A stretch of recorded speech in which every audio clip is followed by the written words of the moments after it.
Spider-Man, Venom, and Carnage are being tied together in a murderous spiral of chain killings committed by a deranged killer whose pattern only makes sense to himself.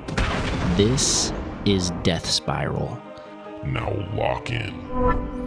The story begins with a man suffering a heart attack, falling over, and then being ran over by his own lawnmower. Peter Parker was previously punched into space by a villain known as Hellgate and only recently returned.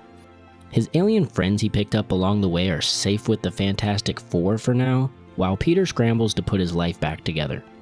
See, while he was gone, Norman Osborn took over as Spider-Man, and Ben Reilly pretended to be Peter and cut everyone from his life off, including Aunt May.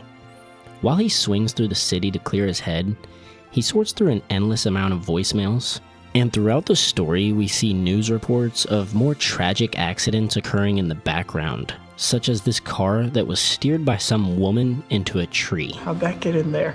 Peter checks in at work to find his friend Brian is comatose after a science experiment gone bad, and his coworker Astrid is going to be investigating to see if Peter, or rather Ben Reilly's engineering, is responsible.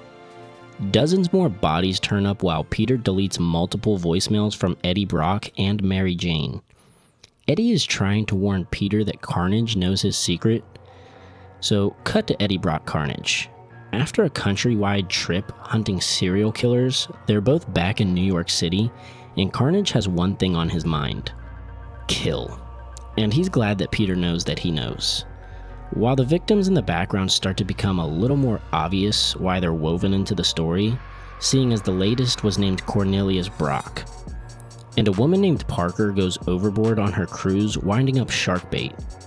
As Carnage swings off, he states that he's out to find Torment, a killer known to be a chain killer connected by a logic only he understands, and would therefore be a perfect candidate for Carnage to consume.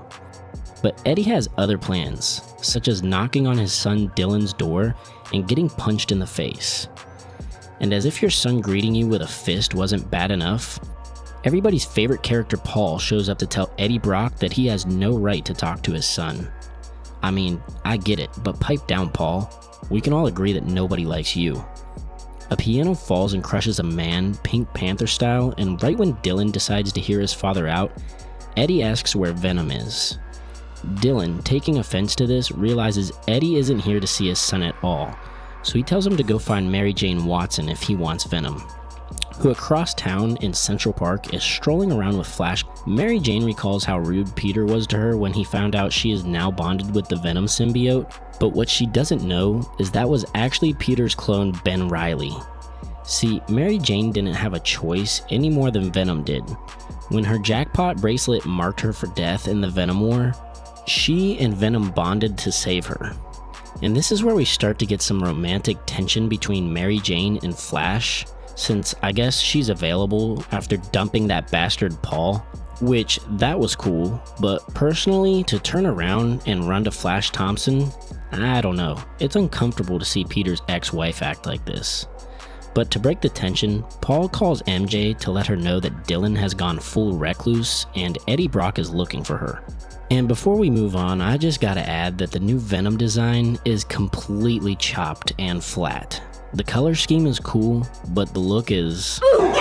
Across town though, Eddie Brock has no idea how badly his control on the Carnage symbiote is slipping, because as he drifts off to sleep, Carnage goes behind his back, takes his phone, and texts Torment, the Spiral serial killer, Mary Jane's name, which he thinks is just beautiful.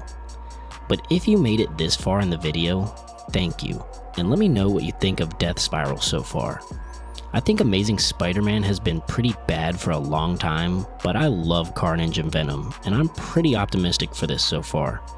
If you enjoyed the video, make sure you subscribe, and watch out for a short form video covering the next issue, 'cause you deserve cinema.